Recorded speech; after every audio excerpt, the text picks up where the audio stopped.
Alors, bonjour à toutes et tous. Allez, un petit point rapide sur le portif Zen. Avant toute chose, l'avertissement, je vous laisse le lire et je vous le résume. Cette vidéo est uniquement à but pédagogique.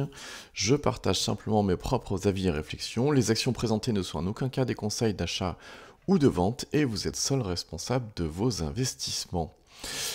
Pour me suivre, c'est sur Twitter, @investirzen. Pour suivre la chaîne également, il suffit de vous abonner sur YouTube. Et puis, sans plus attendre, on va passer au portif Zen. Alors, qu'est-ce qu'on a? On a perdu une, c'était quoi? VLK. Je vous dis ça de mémoire, hein, parce que c'est pas mon portefeuille principal. Les deux autres portefeuilles, autant je les suis de très près, autant celui-ci, je ne suis pas vraiment très près. Pour vous résumer les épisodes précédents, j'ai ouvert un compte rapidement pour pouvoir passer les ordres sur la plateforme ProRealTime, chose que je ne pouvais pas faire depuis 20-25 ans, je sais plus, puisque mes autres portefeuilles sont chez un autre broker qui n'est pas plugué sur cette plateforme. Donc voilà, donc rapidement, tiens, compagnie Audet, puisque c'est un petit peu le sujet de cette vidéo-là. Tiens, on va se mettre en semaine. Déjà, c'est une très belle boîte, compagnie Audet. Ici, on avait une belle zone de congestion, avec un support ici, une résistance ici. On va passer en journalier, on voit mieux. Et puis, effectivement, la position a été prise ici, dans la sortie de cette congestion-là. Et derrière, effectivement, c'est pas mal parti, puisqu'on a 13 et quelques pourcents. Alors on n'a pas acheté 10 000 non plus, parce que le cours, actuellement c'est quoi? Allez, 1600 et quelques, l'action, 1600 et quelques euros l'action. Donc voilà pour compagnie Audet. Si j'avais eu plusieurs actions en portefeuille, parce que comme je vous l'ai dit, c'est un portefeuille pour tester, donc il n'y a pas non plus des sommes folles dessus. Si j'ai eu plusieurs actions compagnie Audet, ce que j'ai sur un autre portefeuille, parce que c'est une des rares actions que j'ai en double, j'aurais scindé mon stop ici, et puis j'aurais mis quand même un stop profit partiel ici, si jamais ça s'écroule. Alors malgré tout, ici ça a méché, on est bien reparti, donc je suis plutôt confiant pour la suite, mais bon. Si j'ai eu plusieurs ordres, j'aurais procédé de manière différente. Si j'ai eu plusieurs actions avec des tech profit partiels. Bref. Quoi qu'il en soit, on est break-even, on a notre stop break-even, donc ça c'est un trade. C'est une opportunité, effectivement. Lorsqu'on a un stop loss, on court un risque. Et là, lorsque le stop loss est sur le niveau de break-even, sur le niveau d'entrée, on risque 0. Donc on saisit une opportunité.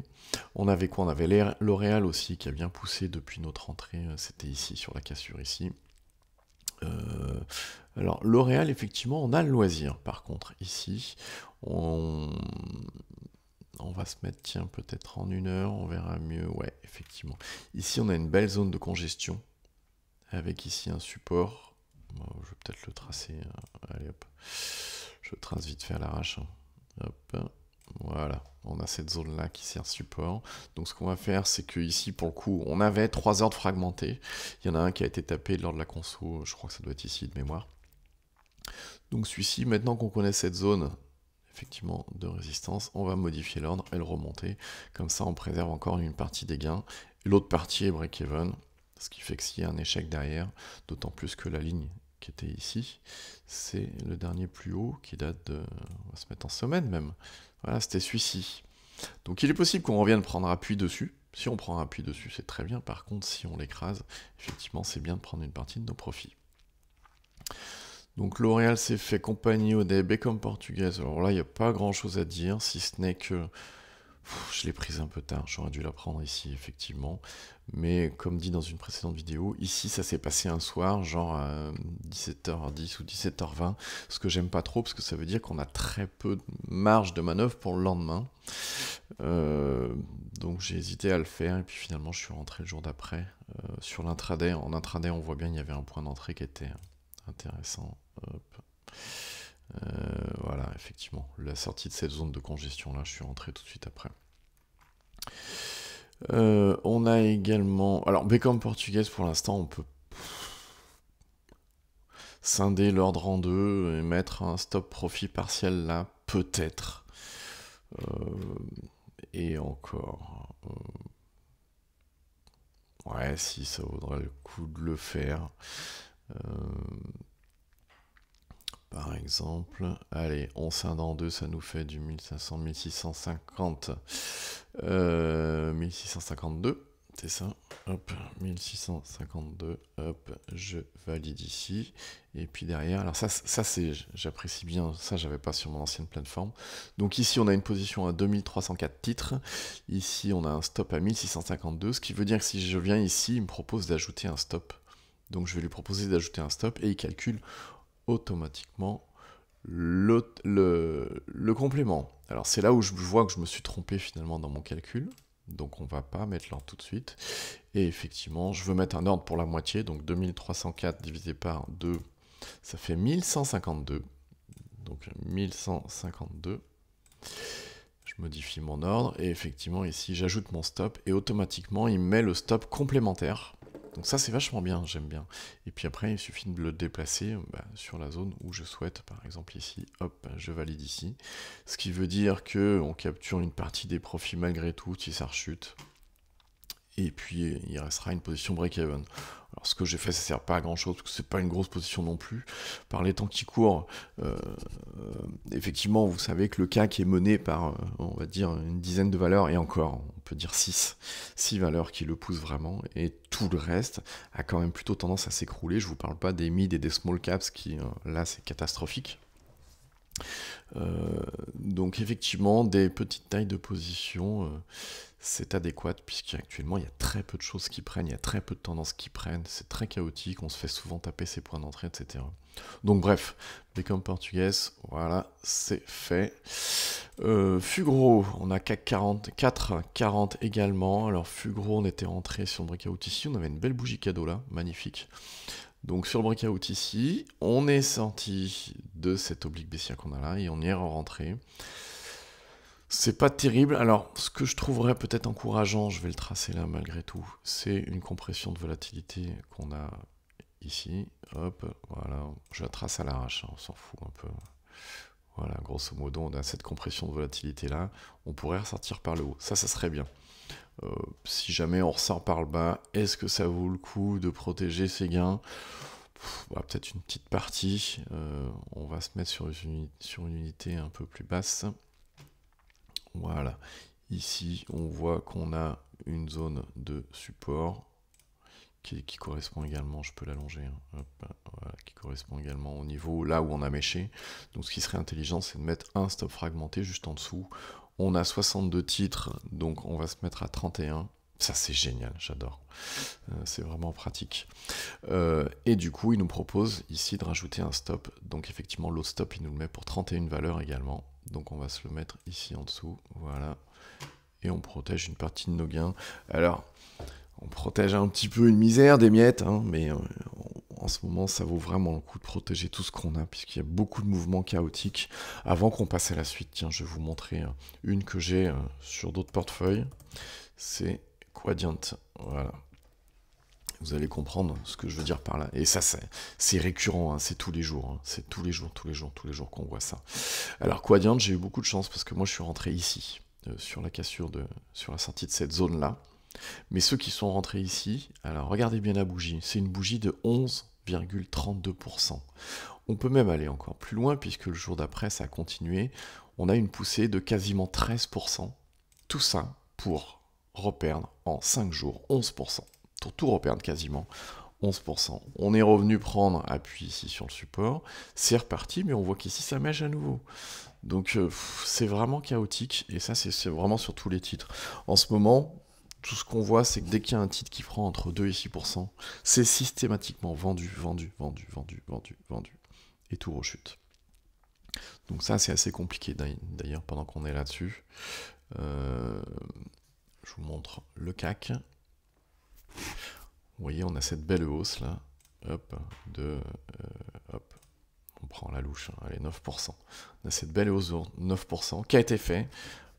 Comme je disais tout à l'heure, par 6 valeurs, hein, principalement, et principalement les 4 du luxe. Et si on regarde le CAC Small, qui est donc le CAC des petites capitalisations, et on voit que c'est faible. Tout est vendu. On est au même niveau que grosso modo une quinzaine de séances, un truc comme ça. Sachant qu'en plus dans le CAC Small, c'est les, de mémoire, 90 valeurs qui sont les plus importantes des small. Imaginez les suivantes. Les suivantes, mais c'est une catastrophe. C'est une catastrophe. Bref. Allez, on était à Fugro. Donc on est plutôt pas mal. On n'a pas beaucoup de marge de manœuvre. 4 et quelques, moi, c'est assez peu pour moi. Becom, je suis un petit peu plus positif parce qu'on a ce beau range ici. On pourrait en sortir par le haut. On a cette poussée, ce range, on pourrait en sortir par le haut. Mais Fugro, on a cette poussée et là, ça vend, ça vend, ça vend, ça vend. Donc je suis un peu moins positif. Mais bon, on a mis en place tout ce qu'il fallait, on va conserver ce qu'il y a à conserver. Une entrée donc de vendredi, c'était Philips. Maintenant, en semaine, on verra mieux. Voilà. Philips, vous voyez que ça a été vendu de chez vendu de chez vendu. Et puis là, ça se reprend. Péniblement, mais ça se reprend. Et là, on a une belle petite hausse, avec une consolidation derrière qui est à peu près correcte. Si on se met en journalier, on est pas mal. Et on avait cette zone de résistance là. Je suis rentré sur la zone de résistance. On avait cette oblique haussière qui supportait les cours. Donc je suis rentré sur cette oblique là en me disant voilà, il nous reste une résistance, c'est celle-ci. Si ça passe, tant mieux. Si ça casse, et ben je me fais sortir break-even ou je récupère un petit quelque chose. Donc on verra très probablement lundi ou mardi ce qui va se passer, puisque derrière on peut enclencher un bon mouvement haussier. Donc ce qui serait pas mal. Mais bon, je m'emballe pas. Ça peut être un échec encore comme beaucoup actuellement. J'ai beaucoup de valeurs. Je me fais taper break-even ou avec des faibles plus-values ou avec des faibles pertes. Mais c'est beaucoup en ce moment. C'est compliqué de démarrer un portefeuille actuellement. Comme vous le savez, celui-ci, je l'ai démarré il y a à peine quelques semaines. C'est pas vraiment la bonne période pour le faire. Mais bon. Soitec. Alors Soitec... j'ai rien dessus quasiment, j'ai 0,10%. Par contre, j'ai un risque ridicule avec une taille de position ridicule, puisqu'on est sur 500 et quelques euros sur un portefeuille de 10 000. Donc c'est vraiment taille de position ridicule. Mais toujours est-il qu'on a cette contraction de volatilité ici, qui est intéressante. On peut même semaine en semaine, on la verra mieux. Voilà. Une grosse chute, contraction de volatilité. Donc il est possible qu'on recrée une tendance haussière ici. On n'est pas encore sur cette oblique baissière là. Donc ce que je voulais, c'est trouver un point d'entrée avant, de manière à pouvoir un peu de latence et voir ce qui va se passer. Et là, en journalier, effectivement, il y a eu cette journée-là avec un gap haussier. Derrière, vendu systématiquement comme beaucoup de valeurs. Et puis, si on peut se mettre en 1 heure, voilà. On avait cette congestion-là, toujours maintenue par notre oblique haussière ici, et on avait tracé ici cette zone de résistance. Donc le but c'était de jouer la sortie de cette zone de résistance. On met un stop juste en dessous ici. C'est un stop ridicule, hein, c'est 5 euros. Non, effectivement ça peut paraître ridicule, mais c'est une petite position, allez on va dire à 500, je sais pas, j'ai combien, 500 et quelques. Si on passe ici, qu'on vient prendre appui ou quoi que ce soit, et que le trend se matérialise, derrière on peut rajouter d'autres positions. Mais on rajoute d'autres positions où on ne court pas de risque, puisque le risque initial avait été supporté par la position du début. Et donc derrière ça permet de construire des positions à 2000, 2500 euros assez simplement, si la tendance veut bien prendre. Donc effectivement des échecs comme ça, des petits échecs à 500 ou 1000 euros, il peut y en avoir. Hein. Enfin quand je dis 500 000 euros, c'est la taille de position. Hein. La taille du risque elle est ridicule, c'est 5 euros et quelques. Mais ce qui est intéressant, c'est que derrière on peut construire. Construire donc si on casse cette résistance oblique qui est là. Et puis par contre si ça part à la baisse, on perd 5 euros, c'est pas grand chose. Donc voilà grosso modo un petit peu le tour des différentes valeurs. Alors après sur les autres portefeuilles, bon, je vais peut-être pas faire le tour régulièrement. Vous savez ce que j'ai sur la dernière vidéo, on en a parlé un petit peu hein, de tout ce que j'avais sur les autres portefeuilles. Principalement c'est du luxe,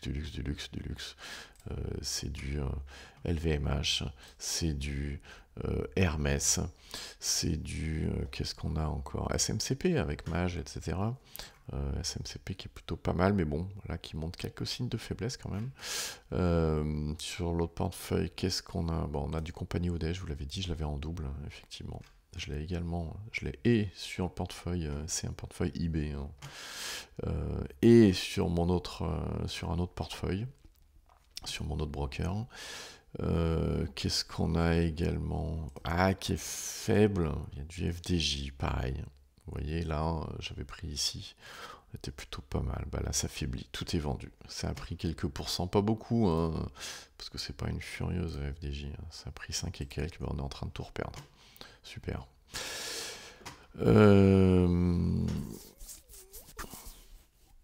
Donc voilà un peu le tour. Quadient, on en a parlé tout à l'heure. Pareil, je suis actionnaire, j'avais pris ici. Ici, il a fallu serrer un peu les fesses parce que ça vendait, ça vendait, ça vendait. C'est ce qui est difficile actuellement. Et encore, moi je pense que par rapport à d'autres, je suis assez peu touché parce que j'ai beaucoup de luxe. Donc les L'Oréal, LVMH, Hermès. J'ai pas... J'ai pas Kering. Si vous suivez le portefeuille, j'ai essayé de la prendre comme je l'avais pas, j'ai essayé de la prendre sur ce portefeuille-là, sur le portefeuille test, ici, sur la cassure ici. Bah pareil, vous voyez, quand je vous dis vendu, vendu, vendu, vendu, voilà. Dès qu'il y a un peu de gain, tout le monde vend de peur de tout reperdre. Du coup, il n'y a aucun trend qui prend. Et je disais, moi je suis assez peu touché parce que j'ai quand même pas mal de luxe, ça me permet d'avoir une inertie haussière, ce qui est intéressant. Mais c'est assez compliqué de construire des positions comme ça. Alors après, effectivement, je pourrais jouer sur du court terme. Alors, à contrario, ce portefeuille aussi, je l'utilise comme un autre pour faire de l'intraday. Mais même l'intraday, il n'y a plus grand-chose qui sort avec du flux et avec des mouvements intraday intéressants. Donc cette semaine, je recherche. Je crois que j'ai quasiment pas fait d'intraday. Je crois que j'ai fait une toute petite partie sur, c'était quoi, 30 volts de mémoire. Mais quasiment pas parce qu'il n'y a plus de flux, il n'y a plus de volume. Mais en tout cas, voilà. On a quelques lignes qui tiennent, ça permet de bien construire le portefeuille, de retenter régulièrement des nouvelles entrées qui vont, si elles tiennent, bah, ajouter du flux haussier, l'inertie haussière à ce portefeuille-là, puis petit à petit, on va le construire. Donc c'est une bonne chose. Également, si vous souhaitez, tiens, vous former sur l'investissement, comment construire un portefeuille, etc., je vous propose d'aller sur investirzen.com, tout attaché, hein, où vous retrouverez plus de 80 modules. Alors c'est faux, en fait c'est plus de 100, puisque depuis j'en ajoute régulièrement tous les mois. Plus de 100 modules de formation pour apprendre, pour comprendre, pour tous les niveaux, hein, que vous soyez débutant ou confirmé, avec une vision claire et précise. Il y a du contenu autant pour le trader confirmé, que le trader débutant, que l'investisseur confirmé. Il y a plus de 300 graphiques et des exemples réels, donc il y a des exemples réels à foison. Il y a plusieurs stratégies qui sont proposées. Je vous parlais d'intraday, de trend following, de long terme, swing trading, etc. Vous retrouvez un petit peu tout. Des solutions performantes de money management pour une meilleure formation à la gestion du risque. Ça, c'est très, très, très important actuellement. Des indicateurs pour analyse technique et des screeners avec leurs codes pour ProRealTime et TradingView. Donc je vous fournis tous les codes des screeners, des indicateurs, etc. Un salon de discussion convivial pour échanger entre passionnés. Donc là, vous retrouvez pas mal d'autres personnes, tous les autres membres de la formation Investir Zen avec qui on peut discuter. Et puis moi-même, hein, si vous avez des questions, je peux y répondre en direct. Un contenu évolutif qui s'enrichit au fur et à mesure du temps. Puis voilà, vous saurez faire pas mal de choses. Vous avez des témoignages, vous avez pas mal de personnes qui témoignent, il y a 47 témoignages, tiens, hop, hop. Pas mal de personnes qui témoignent à propos de cette formation, etc., et qui sont totalement emballées. Donc, je vous encourage très fortement à aller consulter le site. Vous pouvez devenir membre, effectivement. Vous avez également, dans l'espace Astuces et Info, vous avez les 20 conseils indispensables des plus grands traders de tous les temps, qui est un PDF gratuit. Vous mettez votre email, puis vous le recevez directement. Voilà. Sur ce, je vous souhaite un bon week-end, et puis je vous dis à bientôt.